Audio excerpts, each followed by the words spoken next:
Guys, welcome back to another episode of the Scaling Brokerage Podcast. Today, Ray has been nice enough to bless us some of his time. So he's going to share some of his experiences as a brokerage owner, what he's gone through in real estate. So I'll kick it right off to Ray and let him tell us a little bit about himself and his business. Okay. Thanks for having me on. I appreciate it. I've been a realtor for 13 years now. Never really intended on owning a brokerage and building a team like this, but it's all kind of happened organically. I still do a lot of real estate myself.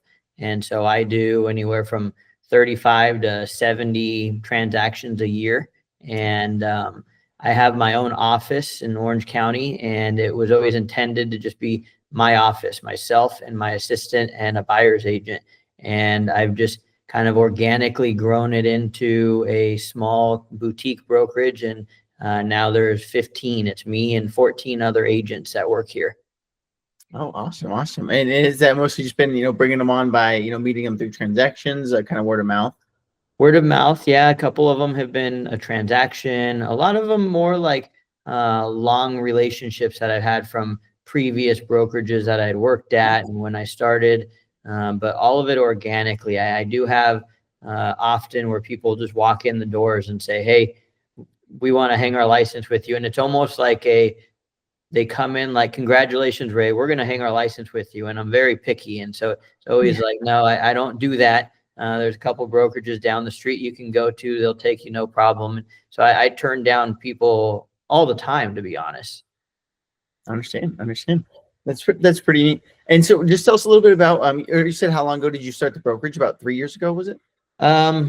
Should have looked that up. I want to say it was 2020. So it's been 4 or 5 years. Okay. Nice. And can you tell us a little bit about how was that, kind of transition going from agent to owner, 4 or 5 years ago? Yeah. So like I said, it was never intended to be like a broker of a lot of people. I did get my broker's license, obviously. And at the time I was working at a local brokerage where I kind of just did my own thing and selling houses with my assistant.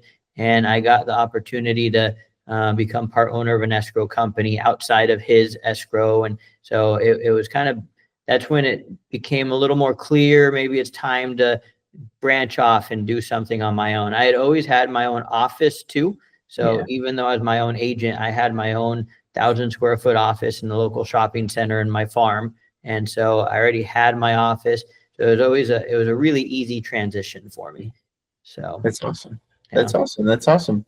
And have you ran into anything along the way? Have you run into any challenges, anything you feel like has slowed you down or just maybe been difficult to overcome, along the way of opening and running the brokerage there? No, fortunately not real big adversity issues. I would say that early on when I was still just an agent and before I got my broker's license, I was warned by people, oh, you don't want to be your own broker. You got to get E&O insurance. You got to handle all these different things that you don't think about as an agent. And so I think that negative talk really stopped me from doing it earlier, a few years earlier than I probably than I did. But at the end of the day, if you get sued as an agent, it's still costing you money. Your broker might chip in, but it's not like you're off the hook completely. And so I went and I did my own thing, and the E&O isn't crazy for 14 of us. I just renewed and it went up, and I think it was $5,000 for the year. That's a big chunk of money, but really in the grand scheme of a big brokerage, and not big, but decent size, and with the amount of business we do, that wasn't crazy. And I already had my overhead of my office. And so it was a pretty natural and easy transition to just become my own broker. Awesome. Well, do you do anything on the marketing and lead gen side? Do you do anything to recruit? I know you said, mostly word of mouth, kind of, meeting agents, organically. But do you do anything to market the business at all?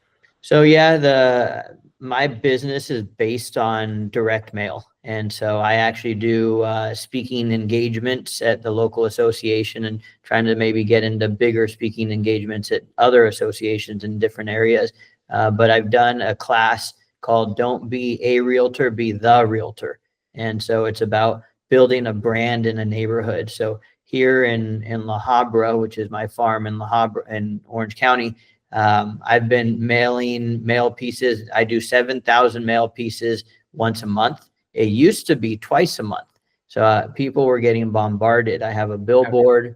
I was on the register receipts, on the lane divide. Well, here's a lane divider from the local supermarket. And Oh, nice. so like any local branding that can be out there, I'm doing it. And so when people ask like, what's your ROI on these lane dividers? I have no way of really knowing, because when I meet with somebody locally, it's just, if I asked, hey, how did you find out about me? They jokingly usually say, we're tired of seeing your face everywhere we go. And so I think that marketing and branding has helped attract agents who see what I'm doing and say, can you teach us how you do this? And so once a week we have a meeting, and it's just a teaching moment where we all go around, we talk about our listings, what we got going on, share that kind of stuff, but then we go into detail about what we're doing new as far as marketing and how are we trying to find our next client. Nice. I love that. And having that, like accountability each week, can definitely help, motivate us a little bit more throughout the week to, maybe push some down. Can't talk, push some numbers on the phone, get some dials in. Yeah. So that's awesome. Do you do anything on the recruiting side? I know you mentioned it's all mostly been word of mouth. Do you do anything like at the events or anything like that to help yourself on the recruiting end? No, like, because I'm not going to ever hire a new agent. And I know as somebody building a brokerage, if they want to just build a brokerage and they're not out there selling, they want the new agents. They love the new agents, right? And so that's what they're trying to do. I made that mistake. That was kind of one of the mistakes I made early on, where I did hire 2 brand new people, and that lasted probably less than 6 months, because it was just, I'm not a teacher. I'm out selling. So my main day is going out to an inspection and meeting clients and showing properties and stuff. So a lot of my recruitment has just been, like I said, really organically, and I'm really picky about who I choose. So it's probably a little different, because I watched a couple of your podcasts and some of the brokers you have. So I saw that there's going to be a little bit of contrast between some of them and with what I do. Yeah, absolutely. And well, that's the great thing about getting, multiple perspectives, getting everyone's kind of ideas, from, even just, different sides of the country, East Coast, West Coast, but even just different states, different cities. We can, have a totally different approach on recruiting, marketing, getting lead gen, basically. So it can all definitely, vary a lot. And so it's great to get a lot of different perspectives on it. Well, great. And do you have any idea, kind of what are the goals for this year? What are you looking to accomplish in 2025? Well, between all of us this year, or last year, 2024, we, I think it was about $75 million in real estate between everybody here. And so I think this year, and last week we sat down and we talked about our goals, but we didn't talk about numbers. And that might be for tomorrow's meeting. I want to know what everybody's volume goals are, but it would be nice to get to $100 million between all of us in the course of this next year. Nice. Absolutely. And that's a great goal to have. Very achievable, I think, for you guys and the team over there. Yeah. Absolutely. I know that's kind of short-term goals, this year. What about if we look ahead? I know 2030 kind of sounds like the future almost. Yeah. But what do you think what do you think you would like to accomplish by then, about 5 years from now? Well, if I hired another agent every year, that's probably a reasonable number. So maybe by then I've got 20, 25 agents that are working here. It's not a real big office. And so, but we know that most people work from home nowadays. And my personal goal in the next 5 years is to start slowing down as a realtor, so that I'm not like running myself ragged from listing appointment and weekends on open houses and all that stuff, and trying to be more present with my family. By the time I'm 43 now, by the time I'm 50, I really want to have more of a exit strategy for myself, where maybe I'm still marketing and then I can start feeding all the agents here some of the deals that would come into me. and just start working more off of referrals based on agents that I've accumulated here. And I need to make sure that I've got the right team in place here for that, because that's a big one, to hand off my clients to somebody else. I need to make sure that they are very like-minded and work like I do, to have that kind of trust in another agent to give them my business. Absolutely. Absolutely. I love that. I love that. And lastly, what would be some advice you'd have for newer brokerage owners? Anyone maybe just getting started in today's market? Well, that's going to be a little different than the normal advice. Let's see. I would just say you got to, obviously recruiting is a big one. And and you can edit all this, huh? Because this is the one that I had a little trouble with. Oh yeah, you're fine. Yeah, the team will go back and edit out any spots we want here. All right. So advice for this was one I read and I thought about it and I never really came up with the right answer. Advice for a new brokerage owner. Yeah, and more so like in the sense of, sometimes when you're taking that first step, it can seem like there's, so many different levels, so many different things in front of you. It can kind of make it seem really, really big, like a lot, a lot needs to be taken care of. But would you recommend like the first, things that they get done and the things they really focus on, when they're first starting out? I would say it's not as hard as everyone makes it out to be. So like, I remember when I first started, the E&O insurance scared the crap out of me because everyone made it sound like it's so difficult. It really isn't. You get a couple numbers of some E&O insurance agents and you call around and you get some quotes and you fill out some forms, and it wasn't as bad and it wasn't as expensive as I had thought. So I think you can't let people scare you away from doing it. You just have to do it. And a lot of my business is based on, and a lot of my agents come to me because I'm a doer. And I think you just need to get shit done in this industry. And so if you decide to do it, jump in head first and go for it. Absolutely. Absolutely. Yeah. And that's the only one way to get things done. That's to do it. Right. Nice. Great. And then I wanted to ask too, maybe any advice or any kind of tips you give over the years of, making that transition from being a realtor into a brokerage owner and you're still producing. How are you able to, still find time to meet with the team every week? Take care of the agents you have on staff there. How do you kind of wear all the hats? So that goes back to where I said, like, I don't hire new agents because when I had the new agents, that's when the stress level really built up, because it was like a phone call at 2 p.m. that they just showed a house and they want to write an offer. Now what? Like, I can't do this. So I've really been very strategic with who I've chosen on my team. And really it was like the starting point was agents that are doing at least 10 a year. And if I know they've done 10 a year for the last 2 or 3 years, they're agents that aren't going to need hand-holding.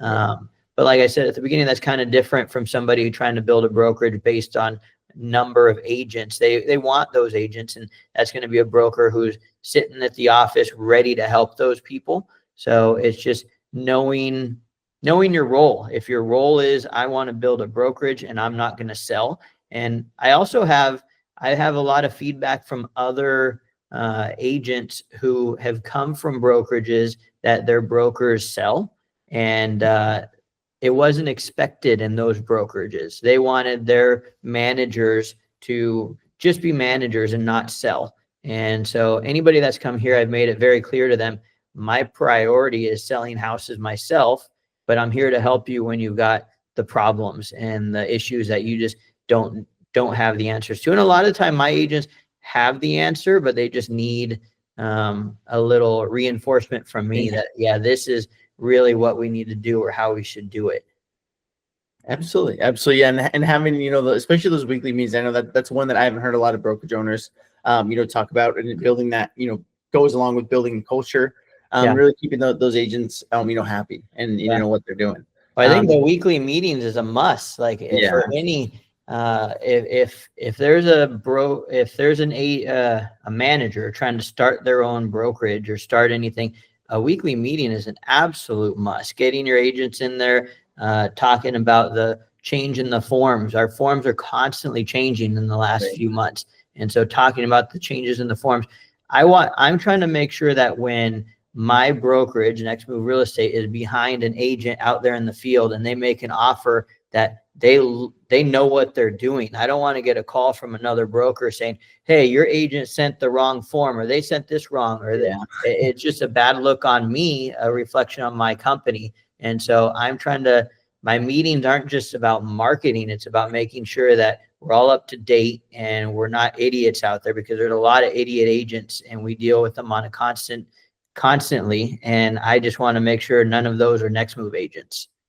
Absolutely. And that goes along with building the culture, making sure, things are done right. Yeah. I'm sure the agents goes a long way with the agents as well, I'm sure. Mm-hmm. But also I wanted to say, let the people know, Ray, where can they find you on any social media, and where can they get in contact with you? If they're maybe local to you, looking to move into your market, have any questions from, anything maybe we talked about today? So my Instagram, let me make sure. I think it's nextmovere.com.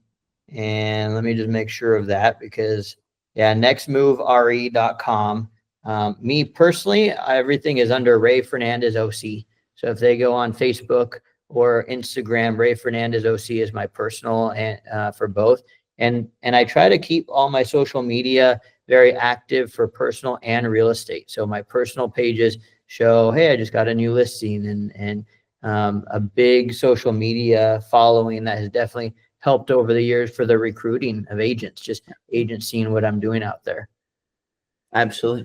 Love that. We'll have everything linked below, guys. So if you'd like to get in contact with Ray, if you're over in the California area, and also, prayers go out to you guys over there as well. Hopefully, we can get everything under control. But yeah, if you guys like to get in contact with Ray, we'll link everything down below in the comments. Feel free to get in touch with them, especially if it's something looking to maybe connect with them about. Cool. Absolutely. And thank you so much, Ray. I appreciate you coming out today. Thank you for joining the podcast here. Thanks for having me.